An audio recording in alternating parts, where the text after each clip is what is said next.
Pater noster, qui es in celis, sanctificetur nomen tuum. Aujourd'hui, nous accueillons Izanami, que j'ai nommé Papa Izanami, chrétien de l'Église des Témoins de Jéhovah, église prémillénariste et restaurationniste fondée en 1870 et issue du millénarisme. Izanami, comment vas-tu? Écoute, ça va très bien, hein. Ça va, merci. Et toi-même? Ça va très bien. Izanami, où est-ce que tu es né et quelle était la foi de tes parents? Écoute, moi je suis né au Centrafrique, donc j'ai grandi là-bas et tout jusqu'à l'âge de 11-12 ans. Et ma mère a grandi dans une famille donc, de témoins de Jéhovah. Ses parents étaient témoins de Jéhovah. Et mon père, lui, il était apostolique. Et les grands-parents? Les grands-parents, ils étaient témoins de Jéhovah. Mais du coup, de leurs enfants, il n'y en avait qu'un seul qui était baptisé en tant que tel, qui est devenu témoin de Jéhovah aussi. Mais tout le reste des enfants, personne n'a été baptisé en tant que témoin de Jéhovah, à part mon oncle. Ok, donc le milieu était quand même un milieu chrétien des deux côtés des deux parents, quoi. Bah ouais, généralement parce qu'on va dire la Centrafrique, c'était, comment dire, c'est un pays majoritairement chrétien. Donc du coup, j'ai baigné un peu là-dedans. Enfin, même quand j'étais petit, j'allais parfois, j'accompagnais mes grands-parents à la salle du royaume et tout, quand on était petit, mais sans plus, quoi, on va dire. Parce que mon père, il aimait pas trop les témoins de Jéhovah. Alors, ce que tu appelles la salle du royaume, c'est le temple, l'église, le lieu de culte, quoi. Voilà, c'est notre assemblée, en fait, le lieu où on se réunit pour avoir les enseignements bibliques. Ok. Euh, donc, on développera le culte des témoins de Jéhovah, enfin genre l'orthopraxie, etc. Et du coup, du côté de ton père, c'était quel culte il avait, quelle orthopraxie il avait, qu'est-ce qu'il faisait? Mon père, en fait, après, je l'ai pas trop connu quand il était, on va dire, vraiment dans la religion, parce que quand il est parti en Europe, moi, j'avais 4 ans environ.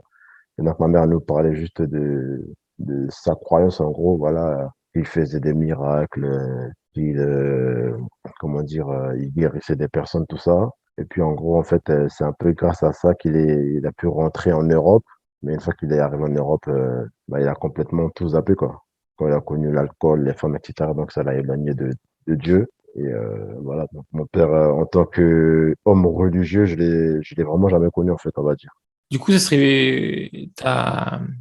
ton éducation religieuse a été plutôt faite par ta mère ou alors les gens que tu côtoyais, les amis, ou je veux dire, est-ce que c'est ta mère qui t'a donné, on peut dire, ton éducation religieuse?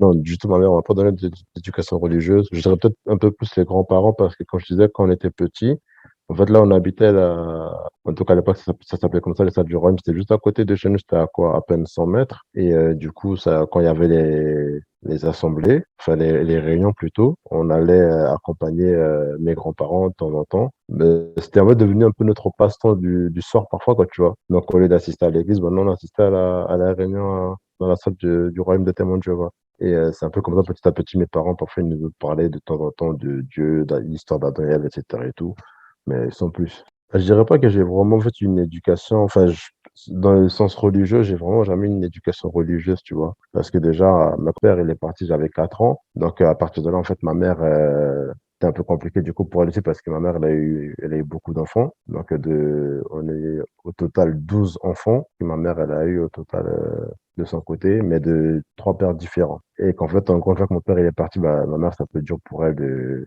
nous élever, etc. et tout. Et ça fait que, en gros, j'ai un peu vécu un peu partout, quoi, avec genre ma grande sœur, l'aînée, parce qu'elle était mariée, tout ça. Et après, une fois que ma sœur elle est venue en France à son tour, du coup, je suis retourné vivre dans la maison que mon père il avait construit pour nous, donc avec mes grands frères. Et donc l'éducation, voilà, en soi, en fait, on s'est un peu fait nous-mêmes, on va dire. Ouais, je comprends. Dans les grandes familles, souvent ça, les aînés vont prendre la relève, vont essayer de donner une éducation. Je connais ça. Ok.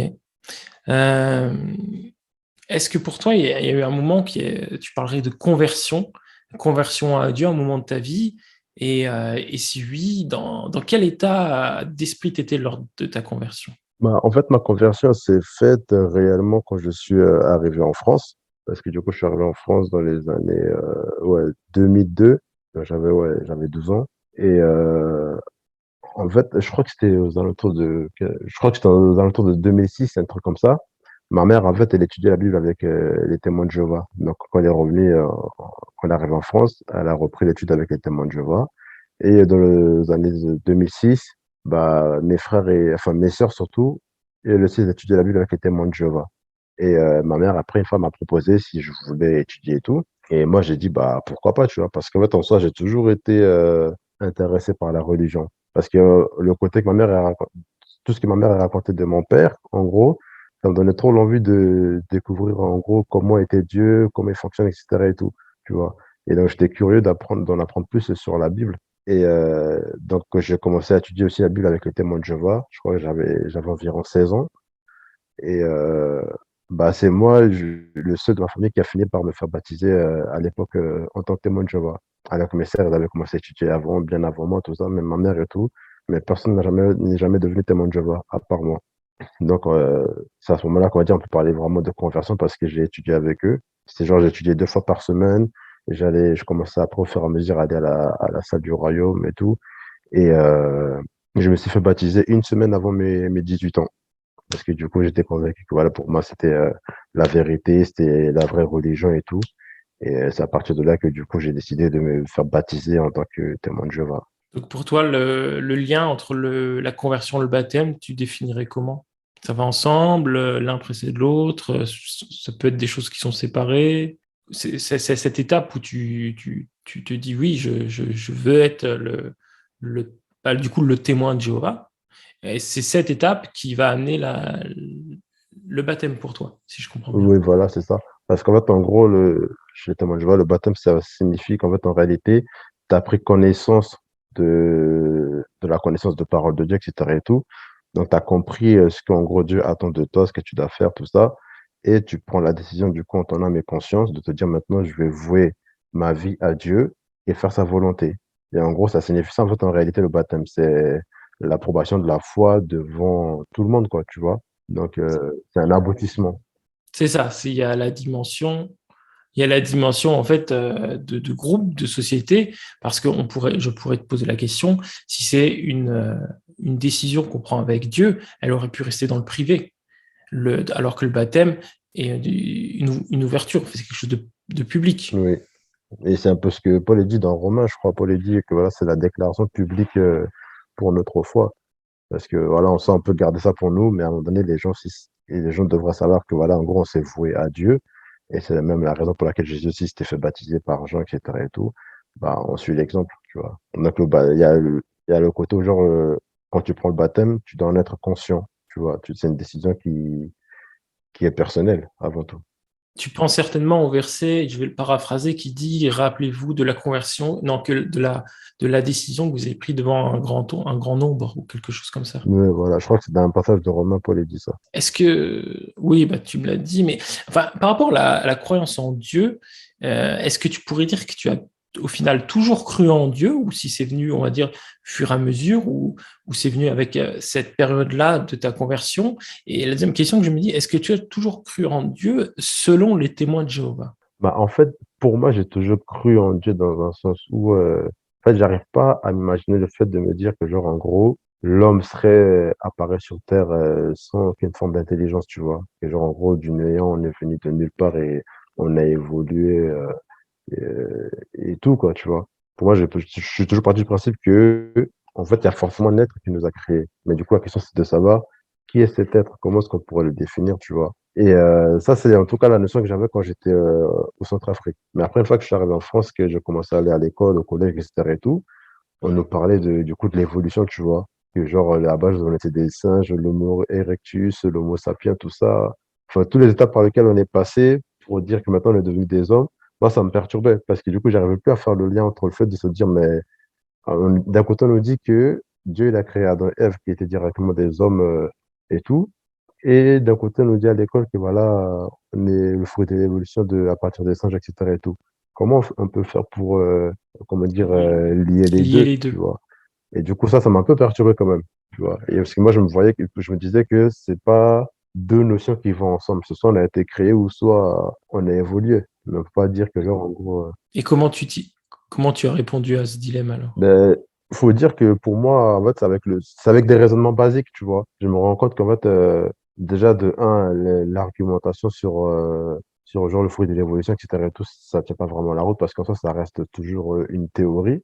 Tu vois, il n'y a rien qui est prouvé. Et qui serait plus logique, en fait, de se dire que voilà, l'homme est bien le fruit d'une création, tu vois, d'un processus qui est intelligent, qui est réfléchi et qui nous a doté de tout ce qu'on a besoin, en fait, tu vois. Et après, avec le temps, bah, j'ai lu beaucoup de livres, beaucoup de choses là-dessus, etc. et tout. Et on finit par me convaincre que oui, effectivement, il y a bien Dieu qui nous a créés et qu'on n'est pas genre en gros le fruit d'une évolution telle qu'on pourrait le penser. Si je devais être tatillon, je te dirais qu'en science, ce qu'on appelle théorie, c'est pas forcément comme dans les autres sciences. Théorie, c'est quand même l'étape le plus aboutie d'un développement d'idées. Oui, C'était, voilà, c'est juste sûr, si je je suis devais être un d'accord. peu critique sur, Ouais. on est d'accord. Est-ce que, par exemple, l'adolescence a été une période particulière pour toi et comment ça s'est passé la tienne? Bah, l'adolescence, moi, j'étais un enfant assez, enfin, un adolescent assez perturbant, on va dire. Parce que du coup, genre, quand j'étais au collège et tout, je traînais avec des potes. Au collège, on faisait n'importe quoi. À peine je rentrais en cours, les profs, ils prenaient mon carnet de correspondance et tout. Ils le gardaient avec eux. Comme ça, si on faisait des dingueries, c'est direct un mot dans le carnet où ça finit en ordre de colle et tout, tu vois. On pouvait dire que tu étais un habitué de la maison, Ouais, quoi. c'est clairement ça. Même jusqu'au lycée, ça m'a poursuivi. Et du coup, en gros, bah, une fois que j'ai commencé à être à fond dans la religion, c'est ça qui m'a permis de me calmer, en fait. Tu vois. Parce que, genre, on va dire, ma première année au lycée, je faisais encore des dingueries et tout. Et au cours de l'année d'après, j'avais pris le baptême.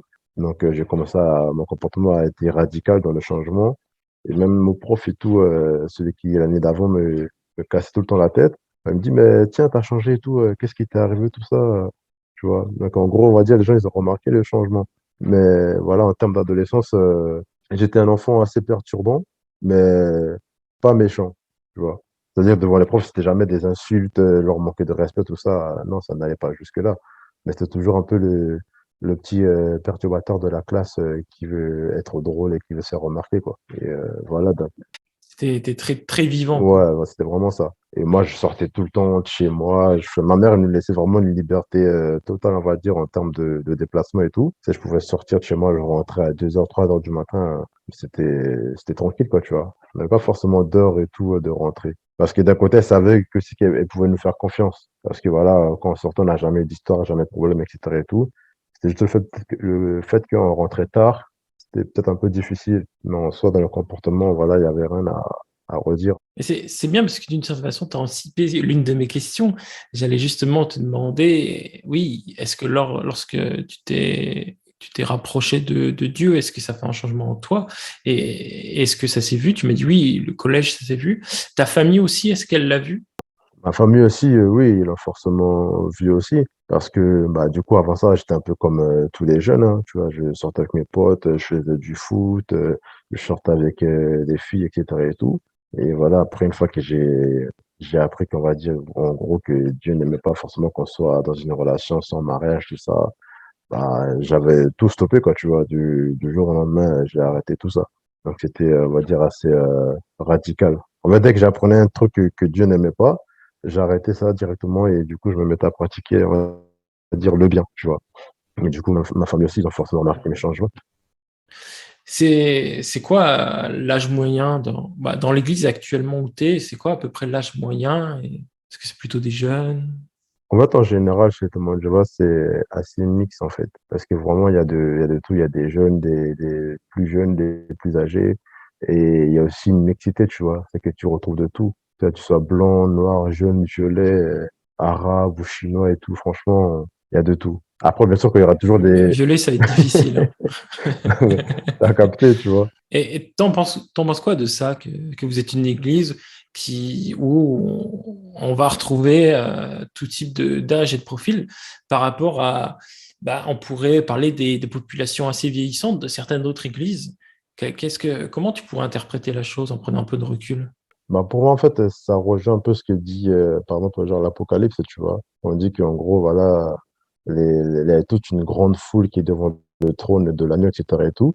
Parce que justement, en fait, cette foule, elle vient de toutes les nations. Et aujourd'hui, c'est un peu clairement ce qui se fait avec les témoins de Jéhovah, c'est que c'est pas réservé que à une certaine catégorie de personnes ou de nations. C'est vraiment toutes les nations possibles enfin, qui accourent vers Dieu et qui sont attirées par cette religion-là. Moi, j'ai des frères témoins de Jéhovah ou des sœurs qui sont des Martiniquais, des Algériens, bref, des gens qui viennent de partout, en fait.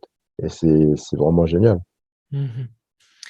Quand tu étais plus jeune, ou même durant toute ta vie, est-ce que tu as eu un ou plusieurs modèles dans ta vie? Enfin, on va penser forcément à Christ ou au prophète, mais peut-être, alors enfin, tu peux développer ça si tu veux, mais ou plus largement, est-ce que, autre que des personnages bibliques, est-ce que tu as déjà eu un ou plusieurs modèles dans ta vie? Durant le période de ma vie, je dirais franchement, concrètement, on va dire des personnes qui m'entourent, pas grand monde.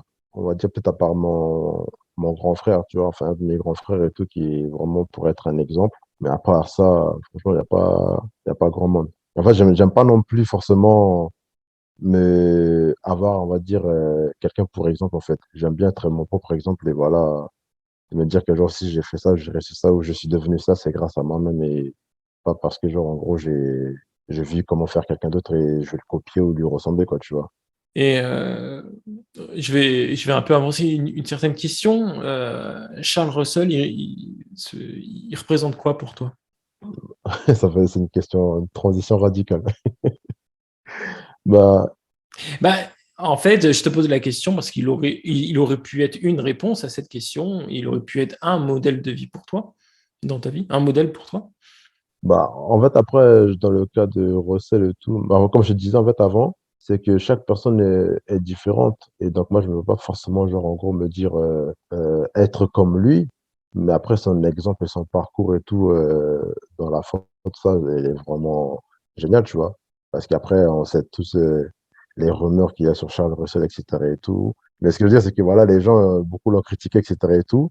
Mais on va dire, dans sa démarche qu'il a eue pour, en gros, on va dire, étudier la Bible et tout, de chercher à découvrir les vérités concernant la Bible et tout ça, c'est une bonne démarche.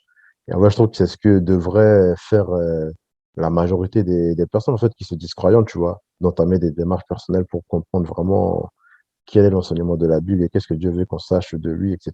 Tu vois. Et il a vraiment, on peut dire, eu les éloges par rapport à ça. En tout cas, à cette époque-là, c'était une bonne chose, quoi, pour moi. Mais après, on va dire, en termes de modèle biblique, vraiment, en fait, un des personnages enfin, deux personnages que j'ai beaucoup aimés, pour moi, ça a vraiment été, genre, Salomon. Salomon, en fait, parce que j'ai beaucoup aimé, on va dire, le livre des Proverbes. C'est vraiment des livres que j'affectionne beaucoup.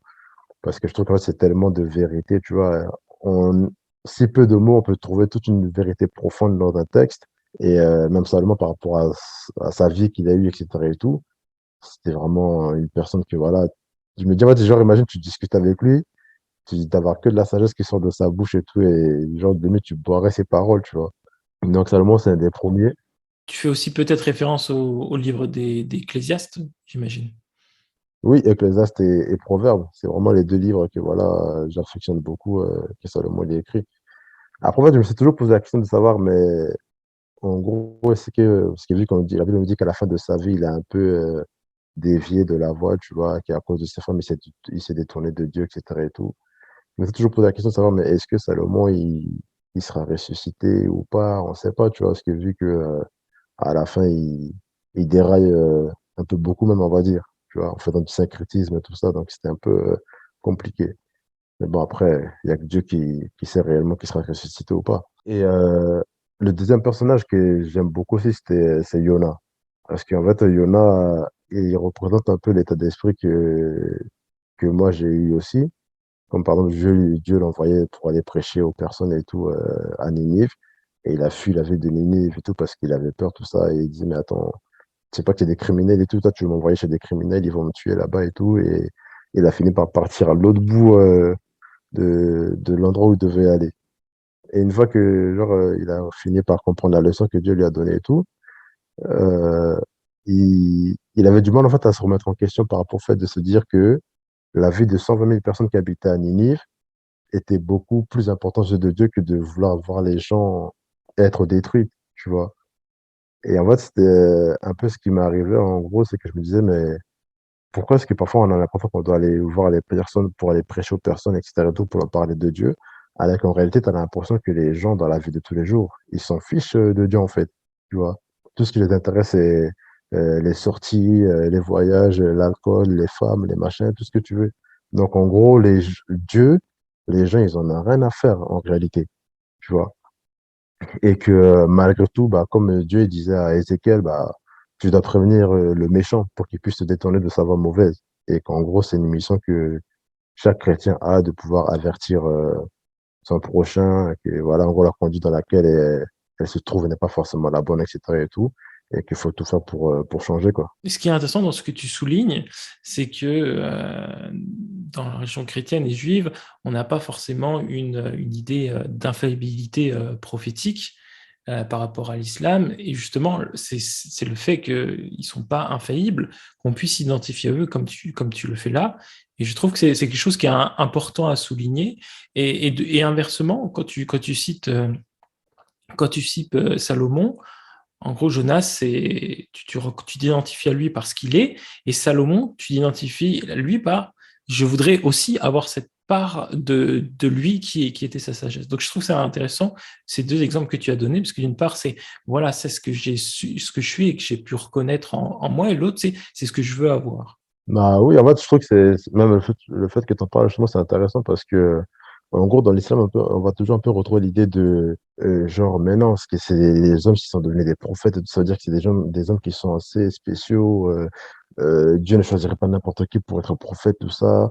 En fait, en gros, ça met un peu trop les prophètes sur un piédestal. Alors qu'en fait, la Bible, elle dépend de tout le contraire. Elle te montre le fait que, ouais, bien que ce soit des hommes à qui Dieu a fait confiance, etc. et tout, mais ça reste malgré tout des êtres humains, en fait, qui sont assujettis à la faiblesse humaine, aux défauts, à l'imperfection, etc., tu vois. Et que même malgré le fait que tu as beau avoir de l'amour pour Dieu ou vouloir faire tout pour Dieu, mais ta nature pécheresse te pousse parfois à faire des choses que Dieu n'aime pas forcément. Comme David qui est parti coucher avec Bathsheba, tout ça, il a fait tuer son mari, enfin le mari Abigail et tout, je sais plus. Puis en fait, c'est vraiment des exemples comme ça qui nous montrent que tu peux avoir un bon cœur pour Dieu, mais malgré tout fauter. Mais la différence de ces hommes, c'est que malgré qu'ils ont fauté, ils ont toujours cherché à se repentir de leurs fautes et à revenir vers Dieu. Et que voilà, en fait, Dieu, il a toujours de l'affection pour n'importe qui. Donc les prophètes, c'est pas des hommes qui sont infaillibles. Ça reste avant tout des pécheurs comme nous et qui, voilà, ils fautent. Mais malgré tout, malgré notre état de pécheur, Dieu, il peut quand même le choisir parce qu'il sait ce qui est au fond de notre cœur.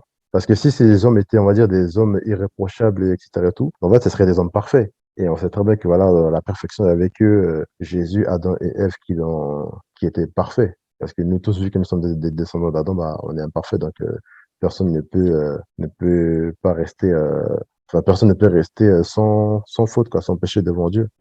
Dimite